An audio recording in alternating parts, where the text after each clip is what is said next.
Hey guys, welcome back to the Blade Bloodhound. Tonight we're going to talk about a Parker knife. Yes, another Parker knife. I'm telling you, Parker knives are great knives. I have a slew of them. They're a very popular knife, or for some reason you find a lot of these in the West Georgia area. This one is a stag handled. I've done a couple of Parkers, and I was trying to remember if I did this one. I went back in my videos, I hadn't. This one is a model, it's called the Husky, but the stag handles are beautiful. It's a lock blade, and there's something else kind of unique about this one that we're going to look at, and let's go take a gander at it. All right, guys, so I have done another Parker stag knife that was similar to this, but it was called a buzztail. But this one I really like.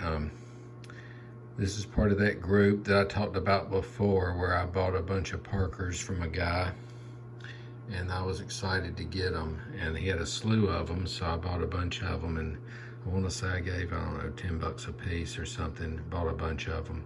But anyway, back to the old knife. Let's take a look at it. First of all, it's kind of dirty, I need to clean it, but beautiful stag handles. Thick stag handles. That's what my wife said when I was bringing it over here. She goes, wow, those things are thick, and she meant the handles. I said, do you mean the handles? And she says, I don't know.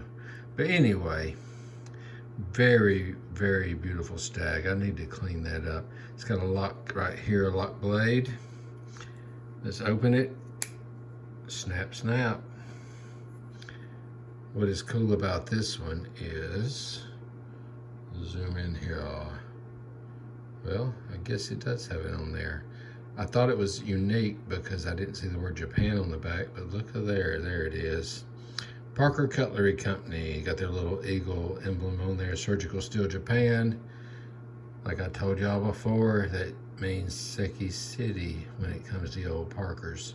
This one is called the Husky. Has the old husky dog on there. We'll scroll out a little bit. This one is a kind of a small knife, not real big. Would fit great in the pocket. The one I did before had a lanyard hole. It's very similar to it. It is they call it a bear head. As you notice, it has the bolster here, and then right here it goes all the way to bone. Look at that. Does it get any better? I don't think so. It's got some dust in there where I haven't cleaned it, but hey, we can clean it. Maybe I'll clean it before I put it up.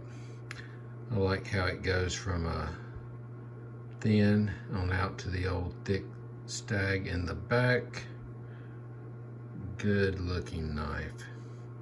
I'm telling you guys, Parker was ahead of his time. I mean, I know a lot of people go, well, he made a lot of good knives here in the USA, so why did he make any in Japan? Well, for one thing, it was probably cheaper, but thankfully, he did most of them, or all of them that I know of, he did in Seki, Japan, so that is a very, very well-made knife. I don't know people that collect Spydercos, I don't know if you've ever noticed, but they'll always say, the old Spydercos say Seki, Japan.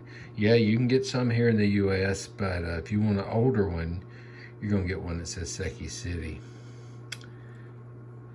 Very, very cool. Locks up great. The old brass liners. Good lock here. I'm telling you, this stag to me is very pretty. I wish I'd have cleaned it since I'm gonna show it so close, but I'm telling you, very, very well done.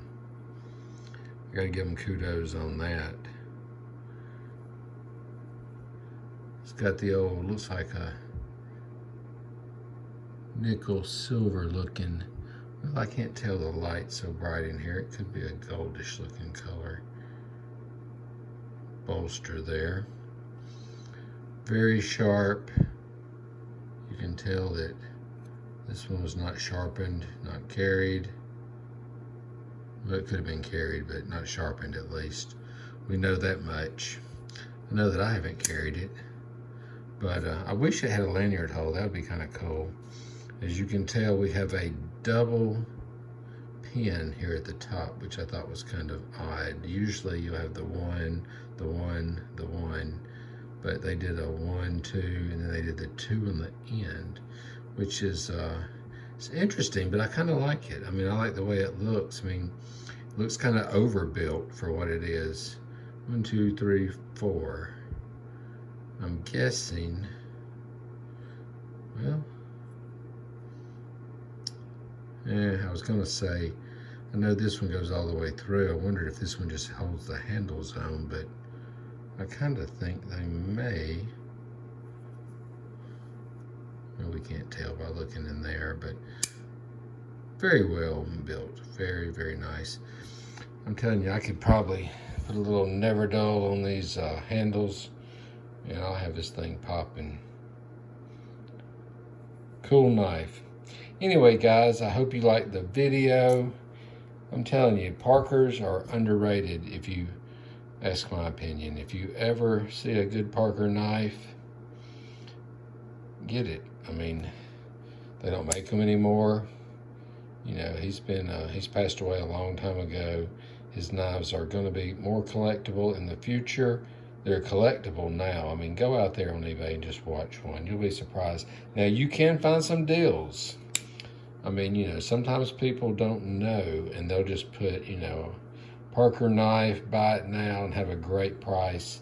It could even be Damascus. I bought a Damascus one time on eBay. Somebody just said, you know, knife needs cleaning, Parker, Edwards. Now, that's the ones I really like. I like the Parker Edwards a lot more just because they're older. A lot of them are Damascus. Now, a lot of those are made in Jacksonville, Alabama, or were made. I can't say are made. They were made in Jacksonville, Alabama, because back then they were making a lot of them here. Once Jim Parker went on his own and did the Parker Cutlery Company, he did a lot of them overseas. And when he owned Case for a while, that's why you'll see sometimes some Case knives that are made in Soligen. And he had a few of those made over there, which is kind of cool. I own one of them like that. I didn't even know they existed until I found the one I had and then did some research.